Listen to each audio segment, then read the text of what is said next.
Ini teman dari Gerindra, betul? Oke, lu catat ya, bahwa ini tidak keluar dari mulut gua. Karena tidak gue mengawali. Begini, kita tahu kesulitan keuangan bangsa kita. Dan memang salah satu solusi yang paling mungkin adalah menaikkan PPN itu. Tapi jangan bicara sejarahnya. Saya merasa bahwa jalan satu-satunya bukan hanya dengan pajak.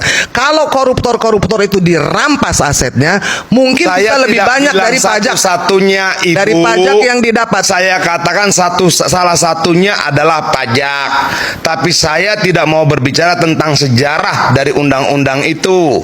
Kenapa? Saya mau berbicara bagaimana mengantisipasi dampaknya. Tapi kamu memulai. Kalau kamu memulai, ayo kita bicarakan. Tapi kamu harus tahu bahwa kemudian yang membukanya bukan saya. Begini, ini bukan soal yang buka, soal yang tutup. Enggak. Kalau penjelasan dalam pasal berikutnya di undang-undang yang sama, pemerintah diberikan kewenangan untuk menurunkan pajak sampai 5%, bahkan menaikkan sampai 15%. Itu tergantung mereka mau atau tidak, dan bisa dibahas dalam era APBN.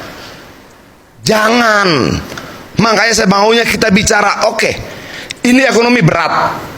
Oke, makan gratis, butuh anggaran, IKN butuh anggaran, semua butuh anggaran. Kita tidak mau ada yang tidak berjalan. Salah satu solusinya pajak. Oke, akan ada dampak, ada. Yuk kita bicara menangani dampaknya, yuk. Jangan bicara sebab naiknya. Dengar dulu. Bukan itu yang mau saya bahas. Saya bilang bahwa saya ketika kamu bicara siapa partainya. Ya ampun. Jadi gini. Jangan Ibu. Gini. Karena ada tadi kan Bung Adian, tadi Anda bilang Anda ini adalah aktivis 98 yang menjadi politisi pada waktu tahun 98 ya. Salah satu daripada MPR yang pertama itu adalah memberantas korupsi, kolusi, dan nepotisme. Sampai hari ini. Itu out of context. Tolong dong. Oke, jawabannya kenapa tadi Bu Adian? What is in the context adalah Anda mengatakan ada surat presiden. Kalau surat presiden, ada surat presiden yang juga meminta agar undang-undang untuk perampasan aset koruptor itu disahkan. Dibahas pun tidak. 11 tahun mangkrak. Jadi jangan menyalahkan pemerintah. Itu yang menurut saya. Karena gini. Lain soal. Karena gini, kalau kita bicara soal teknologi, kenapa tidak merata? Karena BTS-nya korupsi. Karena hukuman itu tidak tegak. Antara undang-undang terkait PPN 12% dan undang-undang perampasan aset koruptor, dua konteks undang-undang yang tidak sama dengan proses yang tidak sama dalam momentum yang juga tidak sama. Lalu kamu menganggap itu contoh apple to apple? Bukan apple to apple, tapi itu bisa menjadi gimana ceritanya APBN kita supaya tidak bocor, hutang kita supaya tidak bertambah. Kalau ada yang bisa korupsi sampai 300 triliun, kita dari pajak aja mau saling menyalahkan. Mau saling menyalahkan. Oke. Saya tidak. Vonis tentang si Muiz itu di pemerintahan siapa? Lalu kamu bilang menyelamatkan aset negara? Di pemerintahan siapa? Saya bilang di pemerintahan siapa? Dari pemerintahan Megawati sampai sekarang juga memang masih. Vonis 300 triliun 6,5 tahun itu di pemerintahan siapa? Saya tidak mau masuk pembicaraan itu. Kamu memaksanya untuk masuk pembicaraan itu. Kita bicara soal jadi angin untuk menengah. Saya mau bicara dampak ekonomi yang harus kita lewati sama-sama. Caranya bagaimana? Apa yang membuat Anda berpikir politik? Apa yang membuat Anda berpikir bahwa korupsi tidak berpengaruh terhadap ekonomi kita? Ya ampun. Bang Eman, izinkan saya. Ini yang mau gua ajak bicara. Bagaimana menanggulangi dampaknya, karena sudah terjadi defisit APBN 401 triliun. Oke, sudah ada 80 ribuan kira-kira PHK. Harga barang akan naik. Ini sudah akibat PPN dan sebagainya.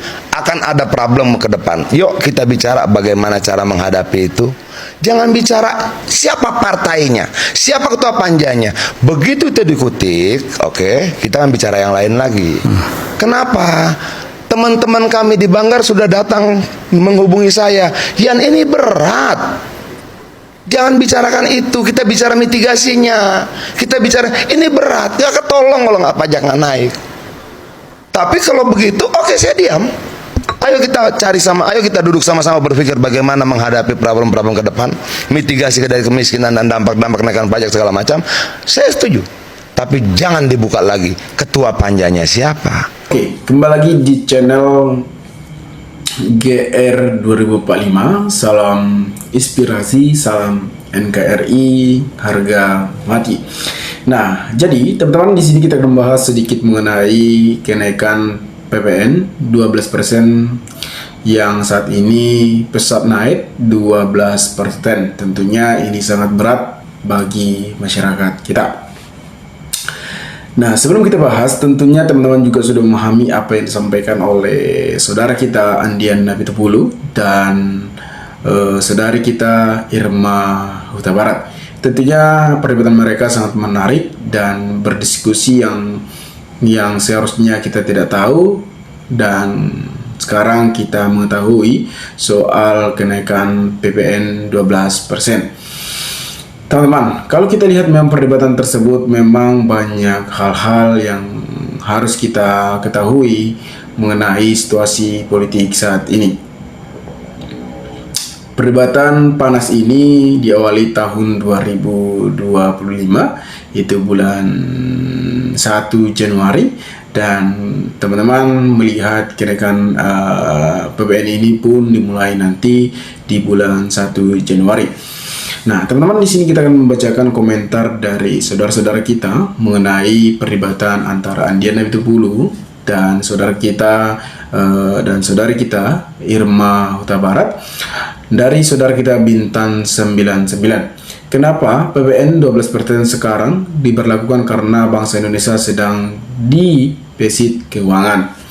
Woi, yang ngajuin 12% kan PDI, yang nolak juga PDI. Nah, tentunya itu saya tidak tahu pasti bahwasannya PDIP yang mengajukan kenaikan PPN 12%, dan tentunya saudara kita ini saya tidak tahu dari mana asal-usulnya.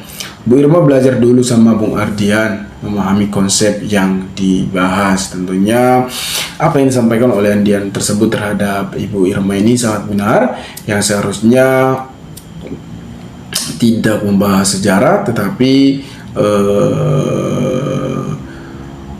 yang seharusnya kita tahu untuk kedepannya bagaimana solusinya. Dan di situ juga bahwasanya Andian Napitupulu juga sudah menyampaikan kita mencari solusinya, bukan mencari apa yang dulu. Gak mau bahas sejarah, kenapa? Karena PDIP juga yang menyetujui. Nah, saya tidak tahu pasti apakah PDIP menyetujui atau tidaknya. Mungkin teman-teman juga tahu dan memahami hal tersebut. Bang Andian berkelas, mana Ternak Mulyono. Nah, tentunya kalau Bang Andian Napitupulu ini, saya tidak meragukan lagi bahwasanya beliau ini memang sangat konsisten dan sangat tegak lurus, dan beliau ini juga dari kader partai PDIP. Saya akui juga partai PDIP ini adalah sangat tegak lurus dan sangat taat konstitusi, dan mereka sangat takut hukum. Nah, ini ada saya Ternak Mulyono, nggak mau jadi ternak kebo atau ternak aba, Yaman Bu Irma isi bes. Nah, sudah terlihat. Nah, gimana konsepnya kalau nggak mau dilihat sejarah? Kita merdeka sampai sekarang karena sejarah. Nah, hanya otak yang merakyat yang bisa menerima omongan Bang Andian, sehat-sehat Bang Andian. Nah, tentunya apa yang disampaikan oleh Andian tersebut sangat benar sekali. Saya setuju dengan komentar dari top SG ini, teman-teman, karena sangat benar dan sangat betul sekali apa yang disampaikan oleh Andian tersebut. Biasa kalau PDIP kuasa seenaknya naikkan harga atau pajak, kalau berkuasa selalu komplain jika dinaikkan, seolah-olah membela rakyat. Nah, pada intinya pemerintah sekarang punya hak penuh untuk menaikkan pajak dan menurunkan pajak, itu intinya. Nah, teman-teman, ini juga kenaikan pajak atau PPN 12% itu sebenarnya persetujuan dari pemerintah kita yaitu Prabowo Subianto. Apakah kenaikan pajak PPN ini akan berpengaruh terhadap pajak untuk menutupi makan gratis? Ya, kita tidak tahu pasti ke depannya bagaimana. Tetapi ini adalah persetujuan dari saudara atau Pak Presiden Prabowo Subianto. Ya, kita harap juga bahwasanya Prabowo Subianto memberikan yang terbaik kepada Republik Indonesia ini dan tidak menyusahkan masyarakat. Saya harap juga begitu. Bahwasanya juga saya percaya bahwasanya Prabowo Subianto memikirkan masyarakatnya, bukan hanya memikirkan dirinya sendiri. Andian gak mau masuk ke wacana PDIP yang jadi ketua pajak PN 12%. Andian benar-benar mantap, sangat jelas, kerakyatan tidak gila jabatan. Tentunya, bahwa Andian Napitupulu ini, saya jelaskan ya teman-teman, Andian Napitupulu ini adalah pengawal politik yang kerap dipanggil jago debat, karena beliau ini sangat konsisten dan tidak pernah gila jabatan sama sekali, dan sangat tegak lurus, dan bahwasanya juga beliau ini juga diakui di kader partai PDIP. Sekarang Yulon harus bertanggung jawab atas situasi keuangan negara. Tentunya ini juga ada sangkut pautnya terhadap Mulyono. Di saat pemerintah dia memang, ya kita lihat juga bahwasanya kita menghormati keputusan-keputusan yang terjadi saat ini, dan lensernya juga Mulyono atau mantan presiden kita yaitu Prabowo Subianto, mantan presiden kita yaitu Jokowi, bahwasanya ya mengolah semua ini adalah kepemimpinan di masa jabatan Jokowi, yang dimana juga ada Menteri Keuangan. Seharusnya Menteri Keuangan juga harus meralat ini semua. Bilangnya hanya pajak barang mewah yang naik, fakta di lapangan semua bahan pokok yang naik di pasar. Gimana mau bilang hanya barang mewah yang pajak naik? Nah teman-teman, kalau kita lihat memang barang banyak sekali teman-teman. Beda 180 derajat Andian sama Bang Karno lah. Kalau Anda tidak boleh melihat sejarah, kalau Pak Karno kita tidak boleh lupakan sejarah. Itu hasil pemerintah ditetapkan 21 dan partai kamu yang berkuasa waktu itu. Betul Bu, bukan hasil dari pemerintah yang sekarang, tetapi pemerintah sekarang mampu untuk menolak, apalagi semua fraksi ada di tema Prabowo Bu. Nah teman-teman, mungkin sekian dan terima kasih video ini. Jika ada pertanyaan atau tanggapan teman, maka berilah tanggapan teman di kolom komentar agar kita bisa saling tukar pikiran satu antara lain.